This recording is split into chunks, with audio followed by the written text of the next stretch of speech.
الحمد للہ رب العالمین والعاقبۃ للمتقین والصلاة والسلام علی سید الانبیاء والمرسلین وعلی آلہ الطیبین واصحابہ الطاہرین، اما بعد فاعوذ باللہ من الشیطان الرجیم، بسم اللہ الرحمن الرحیم۔ اولئک کتب فی قلوبہم الایمان، صدق اللہ المولانا العظیم وبلغنا رسولہ النبی الامین الکریم۔ ایک مرتبہ بارگاہ رسالت مآب و آل و اصحاب رسالت مآب صلی اللہ علیہ وسلم میں درود پاک کا نذرانہ پیش کریں، پڑھیں اللہم صلی اللہ علیہ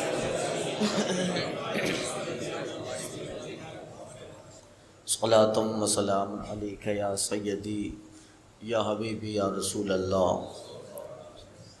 امام اہل سنت فاضل بریلوی سیدی سرکار اعلیٰ حضرت علی رحمت رضوان ارشاد فرماتے ہیں، زاہد مسجد احمدی پر درود، زاہد مسجد احمدی پر درود، دولت جیش اسرت پہ لاکھوں سلام، در منثور قرآن کی سلک بہی، در منثور قرآن کی سلک بہی، زوجے دو نور عفت پہ لاکھوں سلام، یعنی عثمان صاحب قمیص ہدا، یعنی عثمان صاحب قمیص ہدا، حلہ پوش شہادت پہ لاکھوں سلام۔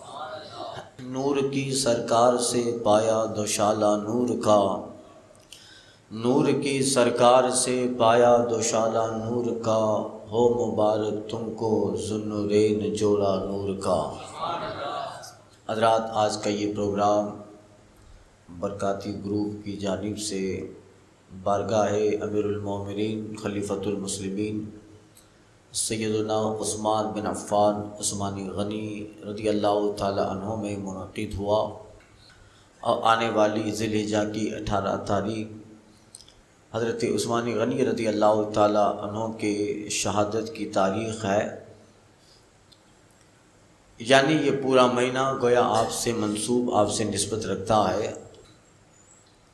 تو مختصر سی آج اس محفل پاک میں ہم اور آپ انشاءاللہ تعالی عثمانی غنی کا ذکر کریں گے، اور پھر جب 18 تاریخ انشاءاللہ آئے گی تو پھر ایک اور پروگرام اس دن کی مناسبت سے انشاءاللہ تعالی یہاں رکھیں گے، اور میرے خیال سے آنے والی 29 تاریخ کو نوری مسجد میں بھی آپ کی بارگاہ میں پروگرام رکھا گیا ہے۔ حضرت عثمانی غنی رضی اللہ تعالی عنہ وہ عظیم ہستی اور صحابی ہیں کہ جن کو اللہ تعالیٰ نے خلفۂ راشدین میں تیسرا مقام خلیفہ سوم بنایا ہے۔ ہم نے کافی ان کے تعلق سے سنتے ہیں۔ حضرت عثمانی غنی رضی اللہ تعالیٰ عنہ انہوں نے پہلی ہجرت حبشہ کی طرف کی اور دوسری ہجرت مدینہ شریف کی طرف۔ اللہ تعالیٰ نے ان کو بے شمار خوبیوں سے نوازا۔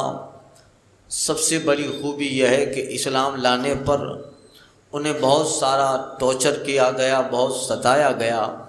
جب آپ حضرت ابوبکر صدیق رضی اللہ تعالیٰ عنہ کی دعوت پر ایمان لے آئے، ان کی تبلیغ پر جب آپ نے کلمہ پڑھ لیا، تو عثمانی غنی کو ان کا چچا حکم بن ابو العاص وہ بہت مارتا اور آپ کو زنجیروں میں جکڑا، اور کہا عثمان اپنے باپ دادا کا دین چھوڑ دیا، اور ایک پیغمبر آ کر جو نئے دین کی تبلیغ کر رہا ہے ان کا دین تو نے اختیار کر لیا۔ آپ کو آپ کا چچا حکم بن ابو العاص کمرے میں بند کر دیتا، آپ کے ہاتھوں میں پاؤں میں بیڑیاں لگا تھا اور ٹارچر کرتا، مارتا کہ کلمہ چھوڑ دو، مگر جن دل میں مصطفیٰ کی محبت جاگزی ہو جائے، جنہوں نے ایک مرتبہ مصطفیٰ جان رحمت کو دیکھ لیا ہو، اس حیثیت سے دیکھا ہو کہ یہ محمد بن عبداللہ نہیں، اللہ کے آخری پیغمبر ہیں، پھر وہ چہرہ کبھی بھی آنکھوں سے نہیں ہٹتا۔ عثمانی غنی رضی اللہ تعالیٰ عنہ فرماتے، یہ ایک جان ہے، اگر اس طرح ہزاروں جانیں بھی ہو تو محمد عربی پہ عثمان وار دے گا۔ یہ آپ کا جوش تھا اسلام مر، جبکہ شروع کا یہ معاملہ تھا، اور آپ ابتدائی اسلام لانے والوں میں سے آپ کا نام سابق الاولون میں آپ بھی شامل اور داخل ہیں۔ ابتدائی مرحلہ ہے، اس وقت آپ ان ساری مصیبتوں کا سامنا کر کے مصطفیٰ جان رحمت کی محبت ذہن و فکر پر، ان کی سرکار کی محبت ان کے قلب و جگر پر اس طرح حاوی تھی، پریشانیوں کا سامنا کیا۔ پھر مصطفیٰ جان رحمت، چونکہ اللہ کا وعدہ ہے ان مع العسر یسرا، ان مع العسر یسرا، اللہ پریشانیوں کے بعد آسانیوں کے دروازے کھولتا ہے، اللہ تنگی کے بعد کشائش کے دروازے کھولتا ہے۔ یہ سارا زمانہ جناب عثمان کا ختم ہوا، اور اللہ نے وہ مقام، وہ منصب دیا کہ اسلام کی تاریخ میں امیر المومنین بنے ہیں، اور رہتی دنیا تک دنیا میں مصطفیٰ جان رحمت کے چاہنے والے قیامت تک نہ صرف انسان بلکہ فرشتے اور جنات بھی عثمان غنی کا ذکر خیر و تذکرہ کرتے رہیں گے۔ پھر اللہ تعالیٰ نے ایسے دروازے ان کے لیے کرم کے کھولے۔ آپ ایمان لے آنے کے بعد اللہ تعالیٰ نے ان کو مال و اسباب سے بہت نوازا، اتنی اللہ تعالیٰ نے مال میں برکتیں عطا فرمائی، مگر یہ سارا سرمایہ اسلام کے لیے کئی ایک موقع پر، تبوک کا موقع اور دوسرے موقع پر حضرت عثمان غنی رضی اللہ تعالیٰ عنہ نے کبھی 1000 اونٹ، کبھی 2000، کبھی 10,000 دینار، کبھی 1,00,000 دینار، کبھی 2,00,000 دینار، جگہ جگہ موقع بموقع اپنے مال سے مصطفیٰ جان رحمت کی بارگاہ میں دیتے اور کہتے تھے حضور یہ سب آپ ہی کا کرم ہے، آپ ہی کا صدقہ ہے۔ اور سرکار اتنا خوش ہوئے کہ ایک مرتبہ نہیں، روایتوں میں آتا ہے کہ 7 مرتبہ مصطفیٰ جان رحمت نے دنیا ہی میں عثمان کو جنت کی بشارت عطا فرمائی۔ اور ایک جگہ تو مصطفیٰ جان رحمت نے فرمایا ما عملا عثمان بعد ذالک فلا یضرہ، عثمان نے ایسا کام کیا ہے کہ آج کے بعد عثمان جو بھی کرے وہ عمل اسے نقصان نہ دے گا، یعنی ان کا ایمان پر جانا، ان کا جنتی ہونا اور یقین ہی نہیں ہے، بلکہ اب جو بھی کرے عثمان غنی انہیں کچھ نقصان نہ دے گا، یہ رب کے یہاں جنتی لکھ دیا گیا ہے۔ عشرہ مبشرہ میں آپ ہیں، خلفائے راشدین میں آپ ہیں، اور اللہ تعالیٰ نے اس قدر وجاہت، دولت اور سخاوت، جب بھی سخاوت کا ذکر آتا ہے عثمان غنی رضی اللہ تعالیٰ عنہ کا تذکرہ ہوتا ہے، اللہ تعالیٰ نے مال کے ساتھ دل بھی بڑھا دیا تھا۔ مال ہو وہ دل نہ ہو تو پھر وہ مالداری نے، شیخ سعدی کہتے ہیں تونگری بدل اسنب مال، بزرگی بعقل اسنب سال، مالداری مال سے نہیں دل سے ہوتی ہے، اور بزرگی سال سے نہیں عقل سے ہوتی ہے۔ بزرگی عقل سے ہوتی ہے۔ 50 سال کا بوڑھا ہے تو وہ بوڑھا، وہ بزرگ ہے، سال کا بزرگ نہیں، عقل سے بزرگی ہوتی ہے۔ اگر عقل اچھی ہے تو 10-12 سال کا بچہ بھی بے وقوف 80 سال کے بوڑھے سے بہتر ہے۔ تونگری بدل اسنب مال، مالداری دل سے ہوتی ہے، مال سے نہیں۔ تو یہ اللہ تعالیٰ نے مال کے ساتھ ساتھ دل بھی دیا تھا، اور یہی سب سے بڑی دولت ہے۔ علامہ محمد غزالی نے لکھا ہے دولت کی دعا کرنا جائز ہے، مگر ساتھ میں یہ جملہ بھی بڑھا دو کہ اللہ دولت دے مگر مال کے ساتھ ساتھ جب وہ آئے تو دل بھی دے، ورنہ وہ خرچ جمع کرتا رہے گا 50-60 سال تک جمع کرتا رہا، اور جب بہت جمع کر لیا اور جب خرچ کرنے کا وقت آیا تو ملک الموت آ کے کھڑے ہو گئے۔ پھر تو مالداری دل سے ہوتی ہے۔ عثمان غنی رضی اللہ تعالیٰ، سنیے گا، اللہ تعالیٰ نے اسباب مال اتنا دیا اور مصطفیٰ جان رحمت کی بارگاہ میں نچھاور کرتے رہے، اور آپ نے کئی جنگوں میں سرکار صلی اللہ علیہ وسلم کے ساتھ رہے۔ بدر کے سوا آپ احد میں ساتھ رہے۔ بدر کے میدان میں چونکہ آپ کی اہلیہ محترمہ حضرت رقیہ بیمار تھی، اس لیے وہ میدان بدر میں نہ آ سکے، اور سرکار نے ان کو مدینہ ہی میں چھوڑا تھا، احد کے میدان میں اور بہت ساری جنگوں کے موقع پر عثمان غنی رضی اللہ تعالیٰ عنہ مصطفیٰ جان رحمت کے ساتھ رہے، اور نہ صرف ساتھ رہے بلکہ دولت سے، اونٹ سے، اپنے جانور اور اپنے مال و اسباب سے اس قدر اسلام کو فائدہ پہنچایا۔ اللہ مصطفیٰ جان رحمت بہت خوش ہوتے حضرت عثمان غنی کو دیکھتے۔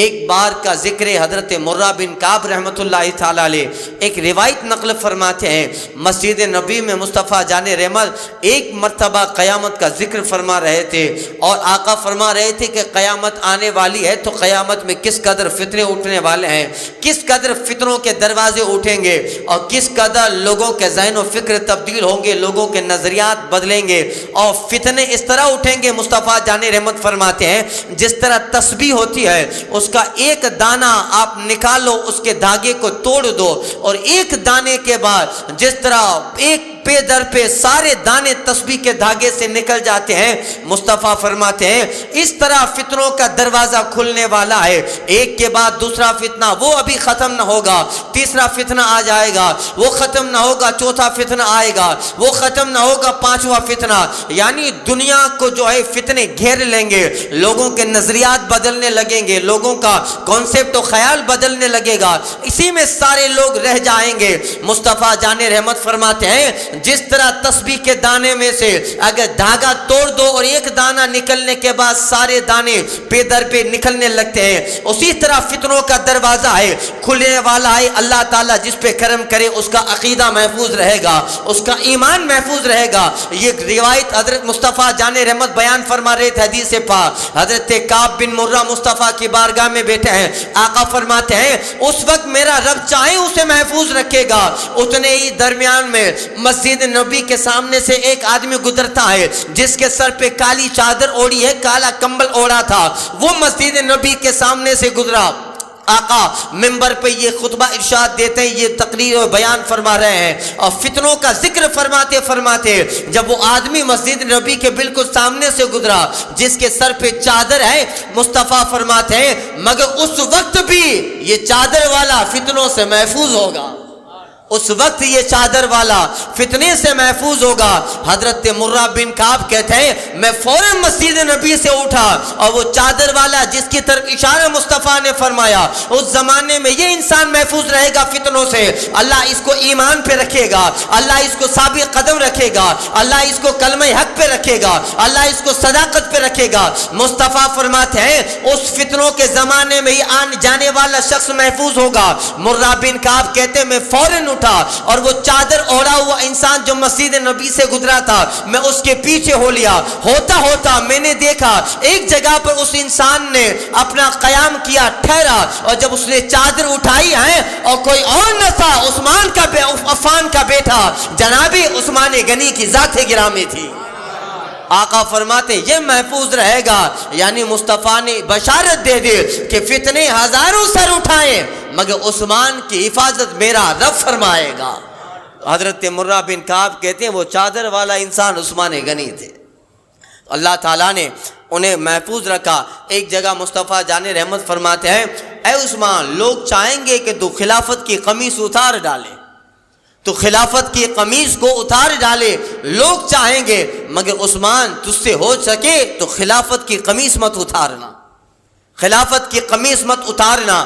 یہی ہوا جب عثمان غنی رضی اللہ تعالیٰ عنہ کی شہادت کا وقت آیا، وہ مصری بلوائی لوگ بہت سارے حالات کمپلیکیٹڈ ہو گئے تھے، عبداللہ بن سبا کر کے اور ایک منافق اور دوسرے کئی ایک منافقینوں کی سازشوں کی وجہ سے حالات مدینہ کے ایسے بگڑ گئے کہ مصری لوگ، مصر میں عثمان غنی رضی اللہ تعالیٰ عنہ کا بٹھایا ہوا ایک گورنر تھا، وہ گورنر کچھ زمانوں تک مصریوں پہ ظلم کرتا رہا، یعنی انہوں نے شکایت دی، اس طرح سے چال چلی کہ ان چال کے دائرے میں عثمان غنی رضی اللہ تعالیٰ عنہ آ جائیں، اور سارا منصوبہ یہ تھا کہ کسی بھی طرح خلافت سے عثمان غنی دستبردار ہو جائیں، خلافت عثمان غنی چھوڑ دے، خلیفۃ المسلمین نہ رہے۔ اس طرح حالات مدینے کے ہو گئے، وہ مصری اور بلوائی لوگ مدینہ میں آئے اور گورنر عثمان غنی کے مکان کا گھیراؤ کر لیا، 40 دن تک عثمان غنی کے مکان کا گھیراؤ کرتے رہے اور نعرہ لگاتے رہے عثمان غنی خلافت سے دستبردار ہو جائیں، عثمان غنی خلیفۃ المسلمین نہ رہے، اپنے آپ کو ان ساری چیزوں سے ریزائن دے دے، دستبردار سردار ہو جائیں, استعفا دے دے. مگر عثمان غنی رضی اللہ تعالیٰ عنہ فرماتے تھے مجھے اسی دن کے لیے مصطفیٰ جان رحمت نے فرمایا تھا, عثمان کچھ لوگ تیرے سامنے آ کر کہیں گے کہ خلافت کی قمیص اتار دے, مگر عثمان تو خلافت کی قمیص مت اتارنا, جب تک تو خلافت کی قمیص پہنا رہے گا اللہ تعالیٰ فتنوں کو دھوکے رکھے گا, اس وقت ماحول بڑا اچھا رہے گا. وہ سارے بلوائی لوگ عثمان غنی کے مکان کا گھیراؤ کر کے نعرہ لگا رہے تھے, مولائے کائنات کو بھی سامنے لے آئے اور بہت سارے صحابہ سے بات کر رہے ہیں عثمان غنی کو کہو خلافت سے ریزائن دے دے, استعفا دے دے. اور لوگ کچھ کہتے بھی تھے عثمان غنی کو, مگر حضرت عثمان غنی فرماتے تھے اسی دن کے لیے مصطفیٰ جان رحمت نے فرمایا تھا عثمان لوگ چاہیں گے تو خلافت کی قمیص کو اتار دے مگر تم مت اتارنا. آج کول مصطفیٰ جان رحمت کا سچا ہونے والا ہے, میں شہادت کو قبول کروں گا مگر خلافت کی قمیص کو نہ اتاروں گا, اس لیے کہ نہ اتارنے کی وصیت مجھے مصطفیٰ جان رحمت نے کی ہے. آپ خلیفۃ المسلمین بنے رہے اور آپ خلافت پر متمکن رہے. اور پھر پیچھے کے انصاری کے مکان سے آ کر کچھ بلوائیوں نے آپ پہ حملہ کر دیا. آپ 40 دن تک آپ مکان کے گہراؤں میں تھے اور نہ باہر نکلنا نہ کچھ کھانا پانی آپ کے مکان میں دیا جاتا. اس طرح کہ اس دن روزہ سے حضرت عثمان غنی, اور جمعہ کا دن تھا, جمعرات کو حضرت عثمان غنی نے خواب دیکھا تھا. مصطفیٰ جان رحمت خواب میں تشریف لاتے ہیں اور سرکار کے ساتھ ابو بکر اور عمر خطاب رضی اللہ تعالی عنہما بھی ہیں, اور مصطفیٰ جان رحمت عثمان غنی سے فرما رہے تھے اے عثمان غنی جلدی کرو, کل کی افطار ہمارے ساتھ کرنا ہے, کل کی افطار ہمارے ساتھ کرنا ہے. حضرت عثمان غنی سمجھ گئے اب میری شہادت کا وقت آ گیا ہے. پھر وہ بلوائیوں میں سے کچھ لوگ انصاری کے مکان کی چھت کو پھاند کر عثمان غنی کے مکان میں گھس آئے اور عثمان غنی اس وقت قرآن مجید کی تلاوت فرما رہے تھے. وہیں آیت کریمہ سیکفیکم اللہ هو السمیع العلیم, اور اللہ تم کو کافی ہے, سورہ بقرہ کی آیت تلاوت فرما رہے تھے, اللہ تم کو کافی ہے اور وہ خوب سننے والا جاننے والا ہے. یہ آیت کریمہ آؤ تلاوت فرما رہے تھے. پیچھے سے اس بلوائی نے حملہ کیا, آپ کی بیوی حضرت نائلہ نے غالباً روکنے کی کوشش کی, ان کے ہاتھوں کی انگلیاں کٹ گئی اور انہوں نے اس طرح وار حضرت عثمان غنی پہ کیا. آپ کی شہادت ہو گئی اور خون کا قطرہ, آپ قرآن مجید تلاوت فرما رہے تھے, ان قرآن مجید کے ورق پر اوراق پہ خون کا قطرہ اسی آیت کریمہ پہ گرا جو آپ تلاوت فرما رہے تھے سیکفیکہم اللہ وہو السمیع العلیم. اس طرح آپ کو جو ہے مصطفیٰ جان رحمت نے جو فرمایا تھا شہادت کا مقام عثمان غنی کو ملنے والا ہے, وہ مصطفیٰ کی بشارت پوری ہوئی. اعلی حضرت فرماتے ہیں یعنی عثمان صاحب قمیص ہدا, یعنی عثمان صاحب قمیص ہدا, حلہ پوشے شہادت پہ لاکھوں سلام, حلہ پوشے شہادت پہ لاکھوں سلام. اللہ نے ان کو ہدایت کی قمیص پہنا دی تھی اور شہادت کا مقام جلیل اللہ نے عثمان غنی کو عطا فرمایا.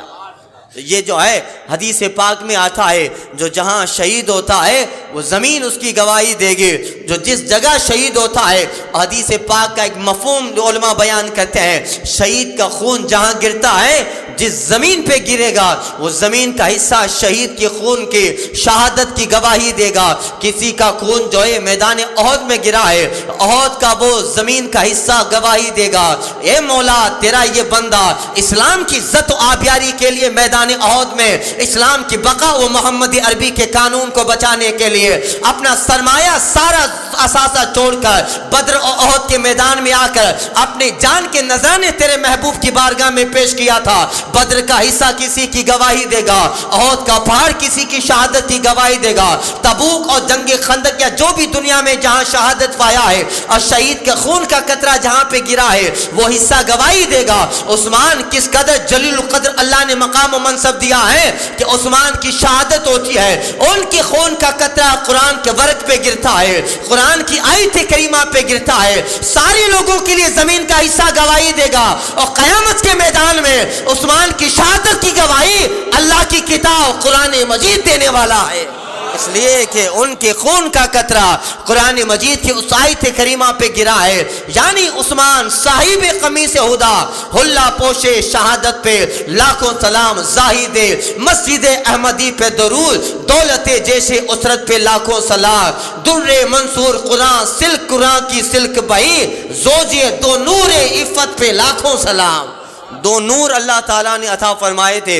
حضور کی ایک صاحبزادی حضرت رقیہ کا نکاح ہوا. ان کی وصال کے بعد مصطفیٰ جان رحمت نے اپنی دوسری صاحبزادی حضرت ام کلثوم کا نکاح حضرت عثمان غنی سے کروا دیا. اب سرکار کی صاحبزادیاں نہ بچی مگر مصطفیٰ جان رحمت صلی اللہ علیہ وسلم جو ہے ان کا مقام بیان کرتے ہوئے ارشاد فرماتے ہیں کہ اگر میری 40 بیٹیاں بھی ہوتی میں ایک کے بعد ایک عثمان غنی کے نکاح میں دے دیتا. یعنی اللہ تعالیٰ نے کتنا بڑا مقام دیا. حضور کی ایک صاحبزادی عثمان غنی کے نکاح میں, حضور کی دوسری صاحبزادی عثمان غنی کے نکاح میں, اور مصطفیٰ فرماتی اگر پیغمبر کی 40 صاحبزادیاں ہوتی میں یکے بعد دیگرے, ایک انتقال کر جاتی دوسرے کا نکاح عثمان سے کر دیتا, وہ انتقال کر جائے تیسری کا نکاح عثمان سے کر دیتا. یہ کم ہے کیا؟ پیغمبر اعظم اتنا بڑا مزدہ دے رہے ہیں. اس لیے ایک مصطفیٰ جان رحمت کی صاحبزادی حضرت عثمان کے نکاح میں آئی. حضرت رقیہ رضی اللہ عنہا کے انتقال کے بعد مصطفیٰ نے ام کلثوم کا نکاح اپنی صاحبزادی کا نکاح جناب عثمان غنی سے کر دیا. اس لیے آپ کو ذوالنورین کہا جاتا ہے. مصطفیٰ کی ساری صاحبزادیاں نور کا پیکر ہے. خود مصطفیٰ جان رحمت سراپا نور ہے اور نور کا حصہ بھی نور ہوا کرتی ہے. حضور کی ایک صاحبزادی رقیہ وہ بھی نور, دوسری صاحبزادی حضرت ام کلثوم وہ بھی نور. یعنی دو نور اللہ تعالیٰ نے مصطفیٰ کے صدقے میں عثمان غنی کو عطا فرمایا. اس لیے ان کا لقب ہو گیا ذوالنورین, دو نور والے. اعلی حضرت قصیدہ پڑھتے ہیں اور عثمان غنی کا مقام و منصب بیان فرماتے ہیں. ارشاد فرماتے ہیں وہ عثمان جو دے دو نور اوپت پہ لاکھوں سلام, اور کہتے ہیں نور کی سرکار سے پایا دوشالہ نور کا, نور کی سرکار سے پایا دوشالہ نور کا, ہو مبارک تم کو ذوالنورین جوڑا نور کا, ہو مبارک تم کو ذوالنورین جوڑا نور کا. یعنی دو نور کے جوڑے اللہ نے عثمان غنی رضی اللہ تعالی عنہ کو عطا فرمائے. یہ مقام, یہ آپ واحد وہ صحابی ہوں گے کہ آپ کے نکاح میں جو ہے مصطفیٰ جان رحمت صلی اللہ علیہ وسلم کی دو صاحبزادیاں ہوئی. دیکھیے اللہ تعالیٰ جب کرم فرماتا ہے تو پھر راستے بنا دیتا ہے, اسباب بنا دیتا ہے. حضرت عثمان غنی رضی اللہ تعالی عنہ اللہ تعالیٰ نے مال و اسباب بہت عطا فرمایا تھا, بلکہ سورہ بقرہ میں کئی ایک آیات ایسی ہیں جس کا شان نزول حضرت عثمان غنی رضی اللہ تعالیٰ عنہ کے تعلق سے ہوا ہے. اور آپ کو سب سے بڑا مقام یہ ملا, آپ جامع القرآن ہیں, قرآن کو آپ نے جمع فرمایا. یعنی اس زمانے میں آج جو ہمارے سامنے قرآن مجید ایسا نہیں تھا. یعنی قرآن کے کچھ نسخے تھے قرآن کے, اور وہ قرآن کے نسخے صحابہ کے پاس تھے. وہ صحابہ جنہوں نے حضور کے زمانے میں پورا قرآن حفظ کر لیا تھا. یعنی قرآن نازل ہوتا ہے اور صحابہ کرام قرآن کو یاد کر لیتے ہیں. جبریل آیت کریمہ لے کے آئے, مصطفیٰ جان رحمت فرماتے یہ جبریل آیت لے کے آئے ہیں, اس آیت کریمہ کو نوٹ کر لو. صاحب روح البیان نقل فرماتے ہیں کاغذ کا اتنا زمانہ نہ تھا اور اس طرح فراوانی نہ تھی. جیسے ہی جناب جبریل علیہ السلام آیت قرآن لے کے آتے, جو صحابہ مصطفیٰ جان رحمت کی بارگاہ میں ہوتے وہ قرآن جو نازل ہوا آیت کریمہ اس کو نوٹ کر لیتے. لکھا ہے تفسیر کی کتابوں میں اتنا فراوانی کا زمانہ نہیں تھا. وہ صحابی باہر جاتے, کوئی پتھر لے آتا, پتھر پہ قرآن کی آیت کو نوٹ کر لیتا. کوئی ہڈی لے آتا, ہڈی پہ قرآن مجید کی آیت کو نوٹ کر لیتا. کوئی باہر سے درخت کا پتا لیا تھا, اس پتے پہ قرآن مجید کی آیت کو نوٹ کر لیتا. کوئی اپنے کرتے کا دامن پھاڑ دیتا اور اس کرتے پر جو قرآن مجید کی آیت نوٹ کر لیتے اور پھر گھر پہ جا کے ان قرآن مجید کی آیات کو یاد کر لیتے. یعنی اس طرح صحابہ جو ہوتے مصطفیٰ جان رحمت کی بارگاہ میں جب قرآن کا نزول ہوتا, اور جو صحابہ کے زمانے میں قرآن نزول ہوتا رہا اور جو ہوتے مصطفیٰ کی بارگاہ میں حاضر وہ قرآن کی آیت یاد کر لیتے. یہ اور بات ہے کہ پھر کچھ صحابہ کو سرکار نے مقرر کر دیا تھا اور کہا تھا کہ قرآن نازل ہو, تم ہو یا نہ ہو, مگر بعد میں تحقیق کر لو قرآن اترا ہے, وہ آیت کریمہ تم نوٹ کر لیا کرو. جن خوش نصیب صحابہ کو کاتبین وحی الہی کہا جاتا ہے, یعنی سرکار نے اس بات کے لیے مقرر کیا تھا قرآن قرآن اترے تو تمہاری ذمہ داری ہے کہ کاغذ پہ نوٹ کر لو. جن میں سے بڑے بڑے صحابہ تھے, حضرت امیر معاویہ رضی اللہ تعالی عنہ بھی جن میں تھے. یعنی تم حاضر ہو کہ نہ ہو, قرآن اترا تم حاضر نہیں ہو, اگر تم جب آؤ تو فوراً صحابہ سے پوچھ کر یہ معلوم کر لو کہ کل کون سی آیت کریمہ اتری ہے, اس کو نوٹ کر لو, اس کو کریکشن کروا لو, مجھ سے بتا دو. یعنی صحابہ کو مصطفیٰ جان رحمت نے کاتب وحی الہی بنایا, یعنی قرآن مجید لکھنے والے نوٹ کر لیتے. مگر وہ ایسا فراوانی کا زمانہ نہ تھا. اس وقت مصطفیٰ جان رحمت کے زمانے میں پورا قرآن یاد کرنا وہ خوش نصیب صحابہ کہ قرآن نازل ہوتا اور نزول کے ساتھ ساتھ قرآن کو یاد کر لیتے. حضور کے زمانے میں جنہوں نے پورا قرآن یاد کیا تھا ان میں سے ایک نام عثمان غنی کا ہے. حضور کے زمانے میں جنہوں نے پورا قرآن حفظ کر لیا تھا. اب پھر عثمان غنی سرکار صلی اللہ علیہ وسلم کا ظاہری زمانہ جب گزرا, ابو بکر صدیق کا زمانہ آیا, فتنے اٹھے, تھوڑا بہت ابو بکر صدیق رضی اللہ تعالیٰ عنہ نے کام کیا. پھر چونکہ فاروق اعظم کا زمانہ آیا, فتح کا زمانہ تھا, ایران فتح ہوا, مصر فتح ہوا, روم فتح ہوا, اور بڑی بڑی مہاشکتیوں نے کلمہ پڑھا.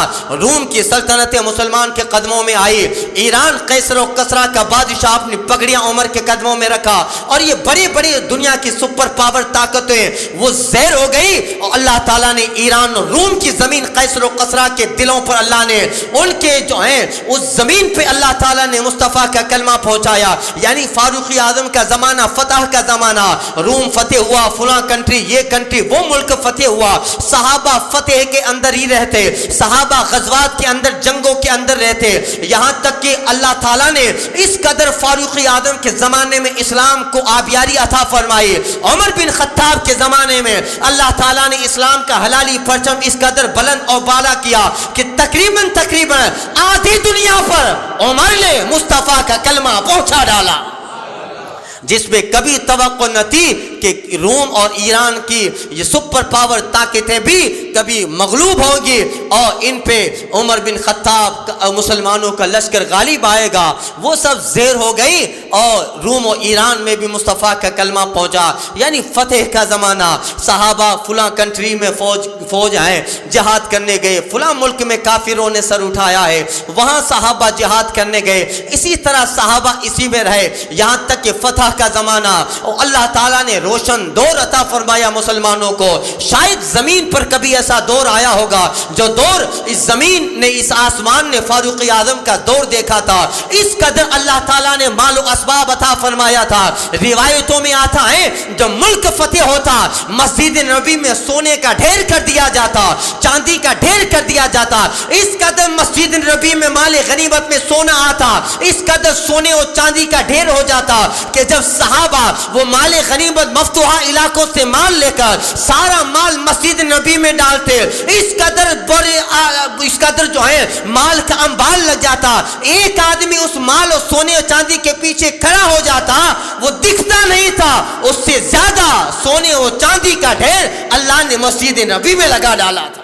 یعنی کیسا سنہرا دور تھا. مگر کسی صحابی کی مجال ہے کہ عمر کو پتہ نہ چلے اور ایک سونے کا سکہ لے لے, ایک سونے کا سکہ لے لے. نہیں, اللہ تعالیٰ نے اس زمین اور وہ وقت ایسا سنہرا, کاش وہ وقت پھر لوٹ آئے.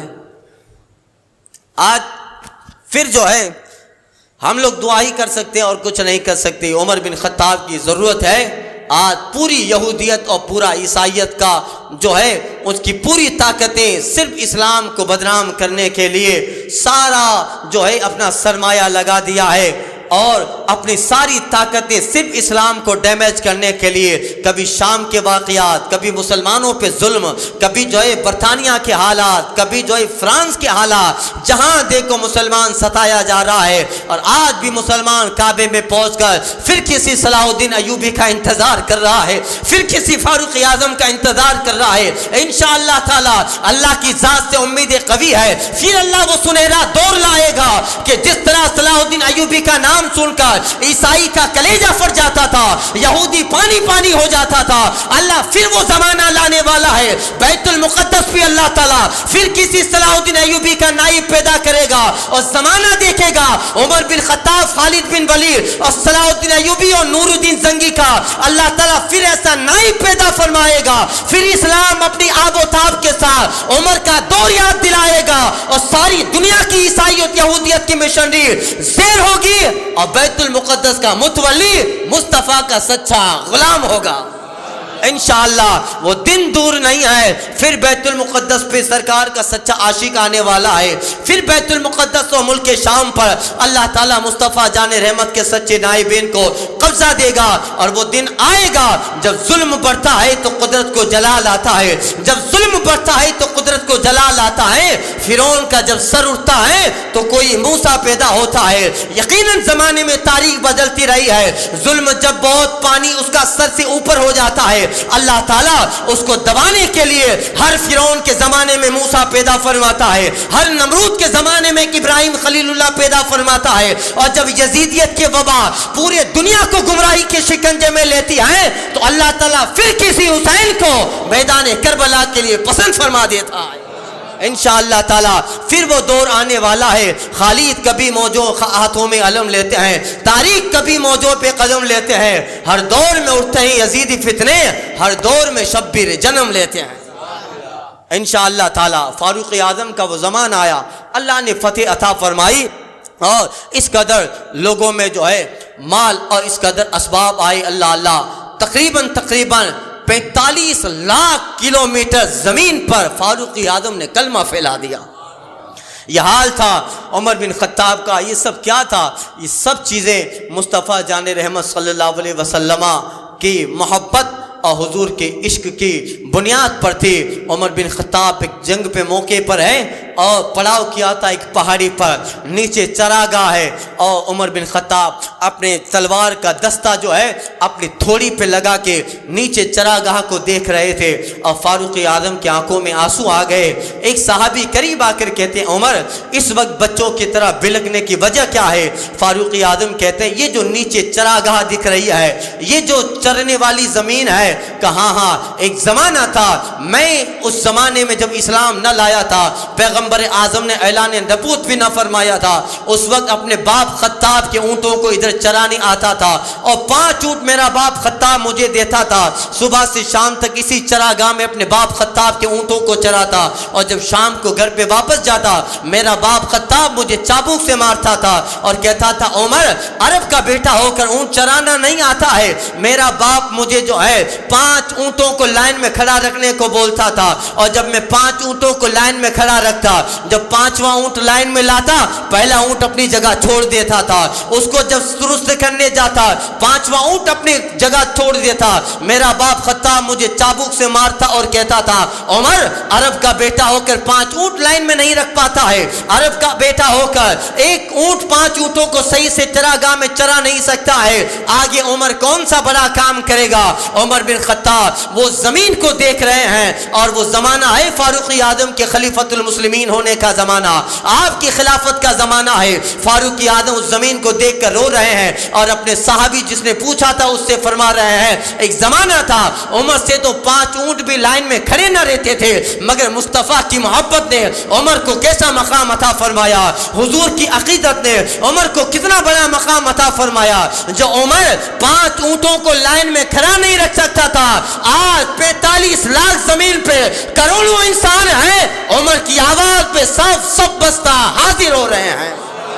آج کروڑوں انسان عمر کی آواز پر کھڑے ہیں, لبیک کہہ کر صفوں میں بندھے ہوئے ہیں. یہ عمر کو سب ملا ہے, مصطفیٰ کی محبت کا صدقہ ملا ہے. آقا کے پیار نے عمر کو یہ پروان چڑھایا ہے, قرآن کی محبت نے عمر کو یہ مقام و منصب دیا ہے. یہ سب اس لیے ہے کہ عمر نے اپنا سب کچھ مصطفیٰ پہ نچھاور کر ڈالا تھا.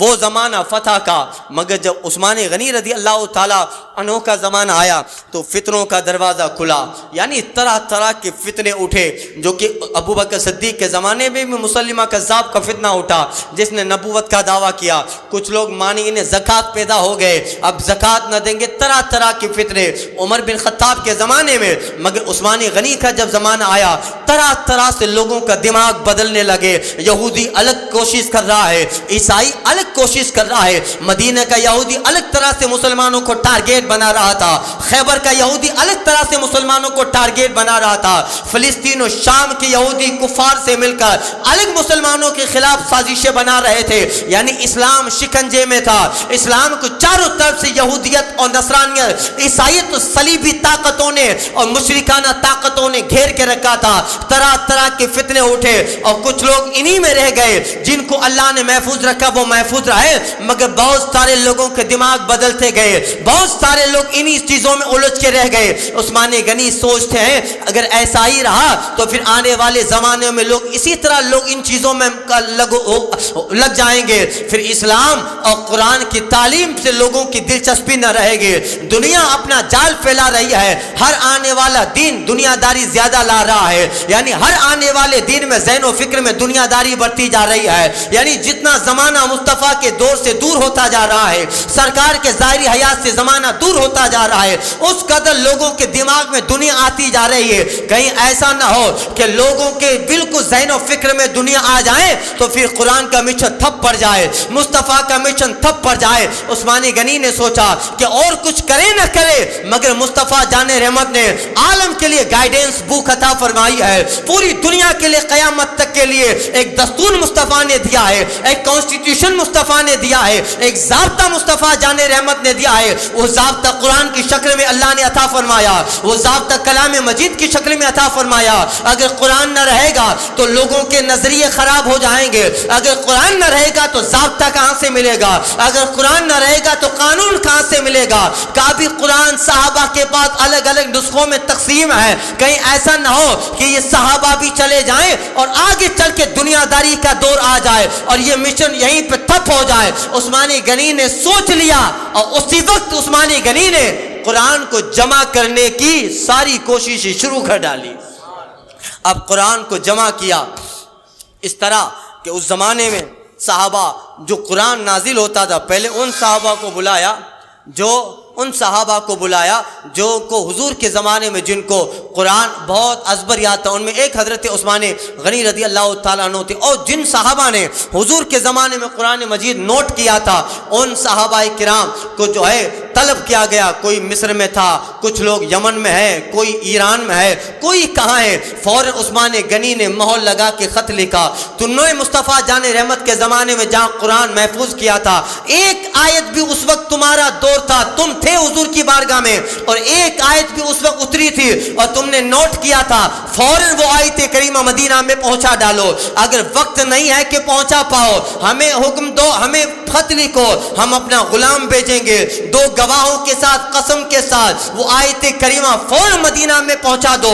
500 صحابہ کی میٹنگ ہوتی ہے، عبداللہ بن عمر اسی میٹنگ میں ہے، عبداللہ بن عباس اسی میٹنگ میں ہے، ابو سعید خدری اسی میٹنگ میں ہے، ابو واقد لیثی اسی میٹنگ میں ہے، حضرت سعد السعید اسی میٹنگ میں ہے، ابو ہریرہ اسی میٹنگ میں ہے، عبد الرحمن اسی میٹنگ میں ہے، یعنی بڑے بڑے صحابہ، 500 صحابہ کی جماعت کو قائم کیا گیا، اور بڑے بڑے اجلہ صحابہ جن کو قرآن ازبر یاد تھا، سب سے زیادہ قرآن کی تفسیر جاننے والے، وہ قرآن کے تعلق سے خط لکھا گیا۔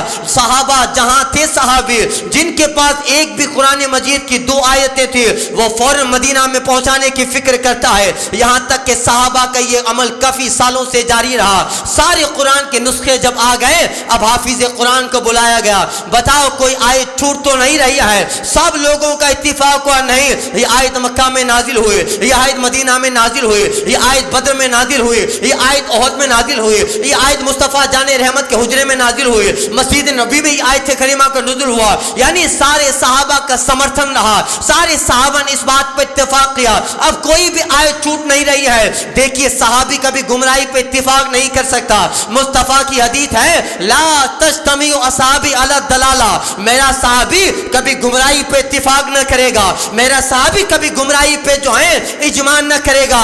چند صحابہ مل کر جو قانون بنائے وہ قانون ہی حقیقت میں قانون مصطفیٰ ہے.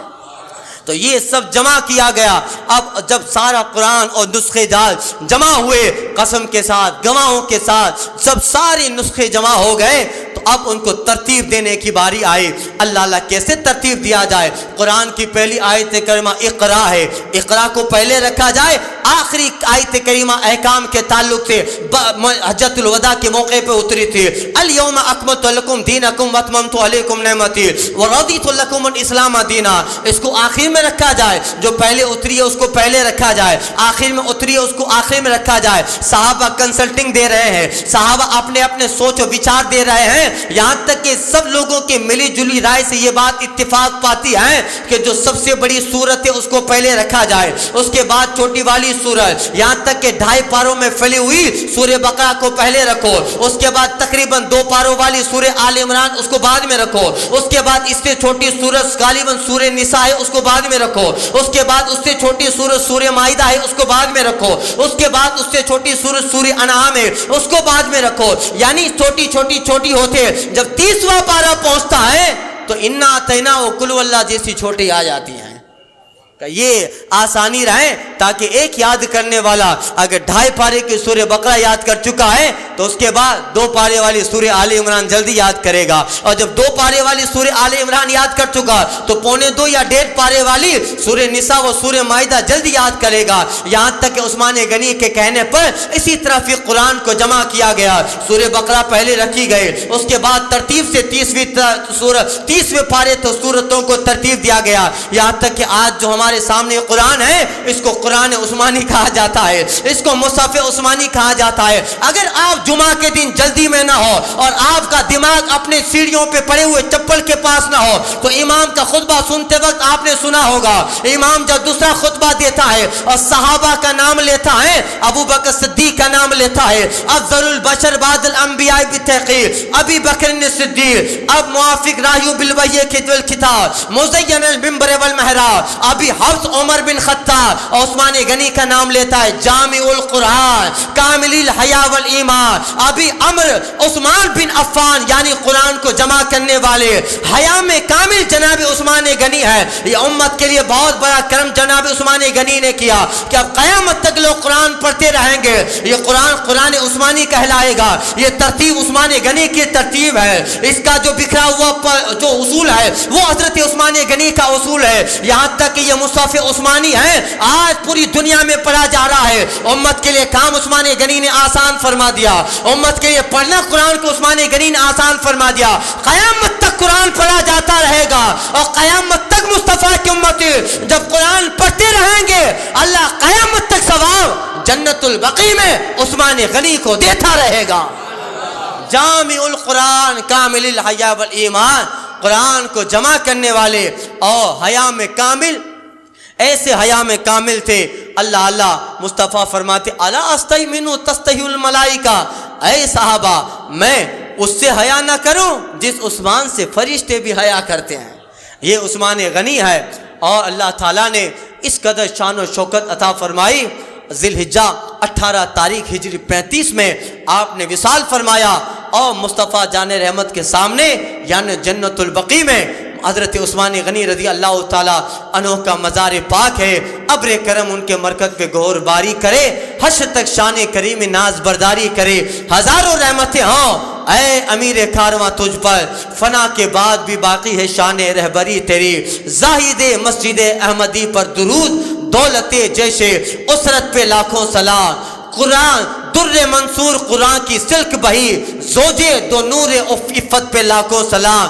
یعنی عثمان صاحب قمیص ہدا, حلہ پوش شہادت پہ لاکھوں سلام. نور کی سرکار سے پایا دوشالہ نور کا, ہو مبارک تم کو ذوالنورین جوڑا نور کا، صبا وہ چلے کہ باغ پھلے وہ پھول کھلے کہ دن ہو بھلے، لیوا کے تھلے ثنا میں کھلے رضا کی زباں تمہارے لیے، میری زندگی کا مقصد تیرے دین کی سرفرازی، میں اسی لیے مسلمان، میں اسی لیے نمازی، میری زندگی کا مقصد تیرے دین کی سرفرازی، میں اسی لیے مسلمان، میں اسی لیے نمازی، میری زبان کی قوتیں تیرے عشق کی بلندی، میں برکاتی اسی لیے غلام ازہری۔